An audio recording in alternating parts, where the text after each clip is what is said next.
भाजपा को केंद्र में 9 साल पूरे हो चुके हैं। 9 साल पूरे होने पर भाजपा के जो कार्यकर्ता हैं जनसंपर्क कर रहे हैं, 9 साल की उपलब्धियों को गिना रहे हैं। 2024 के चुनाव नज़दीक हैं, लोकसभा चुनाव नज़दीक हैं, उसको लेकर भाजपा पूरी तरह से अभी से ही तैयारियों में जुटी हुई है। जनसंपर्क कर रही है, 9 साल की उपलब्धियाँ गिना रही हैं। क्या क्या कार्य उन्होंने 9 साल के भीतर में किए हैं देश के भीतर, वो सारी चीज़ें बता रही है। ऐसे में किस तरह की तैयारियाँ कांग्रेस के, किस तरह से आप उनके 9 साल के कार्यकाल को देखते हैं? जी देखिए, जहाँ तक आप 9 साल की बात करते हैं, मैं एक छोटी सी बात के माध्यम से आपके सवाल का जवाब देना चाहता हूँ कि जो कर्नाटक में हाल ही में जो चुनाव हुए हैं, जनता ने अपना जनादेश साफ तौर पर सुना दिया है कि 9 साल में जो कार्य किए हैं उन्हें घर घर जाना पड़ रहा है बताने के लिए, क्योंकि जनता के समझ में नहीं आ रहा कि हुआ क्या है। जनता के समझ में नहीं आ रहा कि मेहुल चोकसी क्यों भाग गए। जनता के समझ में नहीं आ रहा कि अडानी को इतना बड़ा पैसा LIC का दिया गया, वो ये उपलब्धि है या इनका ये कोई और नेगेटिव एस्पेक्ट कहें या इन्हें उपलब्धि कहें, ये सोचने की बात है। PM केयर फंड आपके सामने बना, इतना जनता का पैसा खा लिया गया है। ये 9 साल में पहली बार हुआ।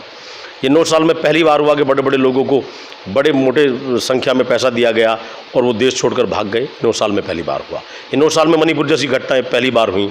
ये कर्नाटक में जो जनादेश हुआ है 9 साल में पहली बार हो रहा है, दिखाने के लिए कि इतना काम ये बता रहे हैं जितना किया। ये नोटबंदी को लेकर के आपने देखा किस तरह से देश में हाहाकार मची है, फिर दोबारा से इन्होंने ये कार्य शुरू कर दिया। 2000 की चिप लगी हुई थी। 9 साल में पहली बार हुआ कि टेक्नोलॉजी वाले देश को मूर्ख बनाने का प्रयास किया गया। ये बताया गया कि 2000 के नोटों में चिप लगी हुई हैं और ऐसी ऐसी चीज़ें मीडिया पर चलाई गई और भारतीय जनता पार्टी के नेताओं के द्वारा कही गई। तो ये 9 साल में पहली बार हुआ। 9 साल में पहली बार हुआ है कि जो इतनी बड़ी संख्या में रेप हो रहे हैं, 9 साल में पहली बार हो रहा है। जो संविधान की धज्जियाँ उड़ाई जा रही हैं, 9 साल में सब पहली बार हो रहा है। 9 साल में शौचालय भी काफ़ी बने हैं। प्रधानमंत्री आवास योजना के तहत गरीबों को मकान भी मिले हैं। पहले सन 2014 से की पहले की अगर हम बात करें तो 300 के करीब मेडिकल कॉलेज हुआ करते थे, और अब जो स्थिति है 600 के करीब। देखिए, वो कहीं ना कहीं कागज़ों में है। जब आप ग्राउंड पर जाएंगे तो जैसे आपको ऑल इंडिया मेडिकल है वो कितने बोले गए, कितने बने, ये आप जब ग्राउंड पर जाएंगे तो आपको पता लगेगा कि जो हकीकत पेपर्स में है, जो पेपर्स में रेशियो कंप्लीट हो गई है। और आप यहाँ आएंगे, जैसे आप ईस्टर्न पेरिफेरल की बात करते हैं तो अब हमारे समय में बन के तैयार हो गया था। सिर्फ ये दवाई वाला गोल चक्कर रह गया था। 2007 में पहली बार मुआवजे मिले, 2013 में मिले। हम अपने गाँव के नज़दीक के रहने वाले हैं, भली बात ही जानते हैं कि इन लोगों को कितना मुआवजा मिला। हमसे दूर के रहने वाले व्यक्ति वो नहीं जानते। तो जिन लोगों को लगता है कि जिन्होंने ये सिर्फ रोडों पर चलकर देखा, उन्हें लगता होगा कि पहली बार ये चीज़ें हुई हैं, लेकिन ये पहले से इनका रूट मैप तैयार था।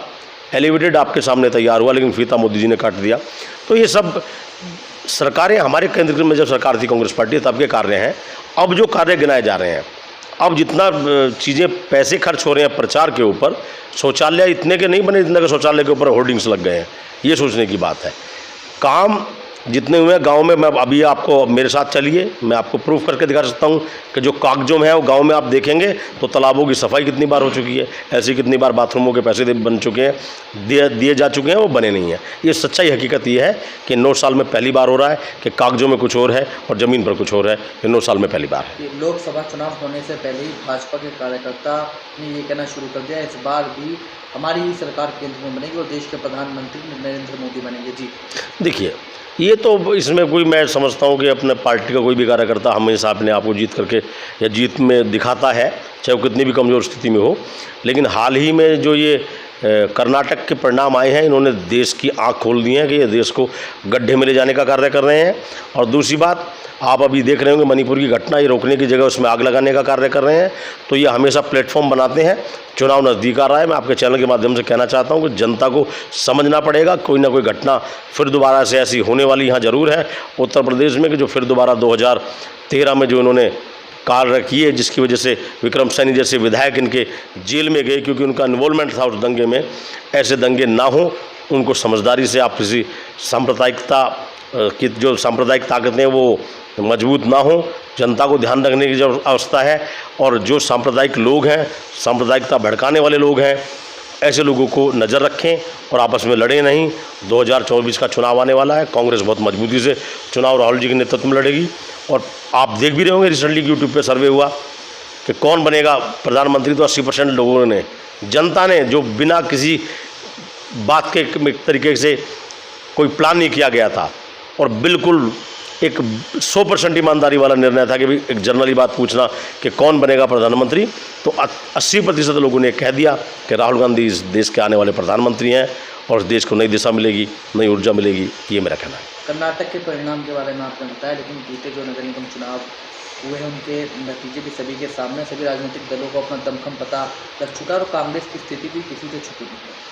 क्या लगता है? मैं आपको बताना चाहता हूँ, आपने जैसे कहा ये बातें, हमारे कैंडिडेट जैसे यहाँ पर लड़े, हमें लोग कहते हैं हम कमज़ोर स्थिति बताते हैं, फिर भी हम दूसरा तीसरा नंबर का मामला नहीं थर्ड पे रहे, लेकिन दूसरा तीसरा मैं किस लिए बोल रहा हूँ, 4000 वोट का डिफरेंस था, 5000 वोट का डिफरेंस, बहुत बड़ा डिफरेंस नहीं था। उसके बावजूद जब कांग्रेस को एक कहा जाता है कि कांग्रेस तो कहीं है ही नहीं, ये मैं आपके चैनल के माध्यम से कहना चाहता हूँ, जब कांग्रेस कहीं है ही नहीं तो दूसरे तीसरे नंबर पे कैसे लड़ रही है हर जगह पे। आप अगर निकाय चुनाव में आप देखते हैं, क्षेत्रीय पार्टियों उत्तर प्रदेश में दबदबा रहा है, 30-31 साल से कांग्रेस पार्टी नहीं है, 32 सालों से उत्तर प्रदेश में नहीं है, उसके बावजूद भी आप ये देखिएगा कि वोट बैंक को आप कंपेरिजन कीजिएगा। और क्योंकि उत्तर प्रदेश में भारतीय जनता पार्टी की सरकार है तो स्वाभाविक सी बात है, जैसे हमारे यहाँ प्रमुखी के चुनाव में जबरन जीत लिए गए तो बड़ा प्रभाव पड़ता है। सत्ता पक्ष में जब आप कहीं लड़ते हैं तो शहरी क्षेत्रों में आपका इन्वॉल्वमेंट और दखलबाजी हर क्षेत्र में ज़्यादा होती है, तो यही कारण रहा है कि बीजेपी का जीतने का। नहीं तो मुरादाबाद आप देखिए, मुरादाबाद हम दूसरे नंबर पर लड़े हैं, मात्र 15,000 से सीट से हम 15,000 वोटों से चुनाव आ रहे हैं। अगर आप ओवरऑल कंपेरिजन करते हैं तो आपको दिखाई देता है कि कांग्रेस पार्टी ही ऐसी स्थिति में भी कांग्रेस पार्टी दूसरे नंबर पर चुनाव लड़ी है। और आप ये देख रहे हैं लोगों का जनादेश जो जनता देना चाहती है वो 2024 के लिए साफ तौर पर ये बिगुल बज रहा है। लोग राहुल गांधी जी की नीतियों को सराह रहे हैं। ऐसे दौर में मैं आपको बता दूं, जो आपने नाम लिया मणिपुर में, जहाँ लोगों को डराया जा रहा था कि बॉम्ब ब्लास्ट हो जाएगा, आपके ऊपर बॉम्ब गिरा दिया जाएंगे, वो हमारे नेता ऐसे हैं जो हमारे नेता ने बिना किसी अपनी जान के परवाह किए वहाँ पहुँचे। मोदी जी की तरह नहीं, कह दीजिएगा अपने सीएम से कि मैं जिंदा लौट आया हूँ, ये प्रधानमंत्री के शब्द हैं। जो भगोड़े लोग होते हैं वो हमेशा जान बचा के भागते हैं, और जो मर्द होते हैं वो हमेशा डट के काम करते हैं। हमारे नेता भगोड़े नहीं हैं, वो किसी बात से पीछे नहीं हटे। चाहे ईडी का मामला हो, राहुल जी ने जो निर्णय लिया वो निर्णय बिल्कुल साफ लिया, कहीं भागे नहीं, कहीं पीठ नहीं दिखाई।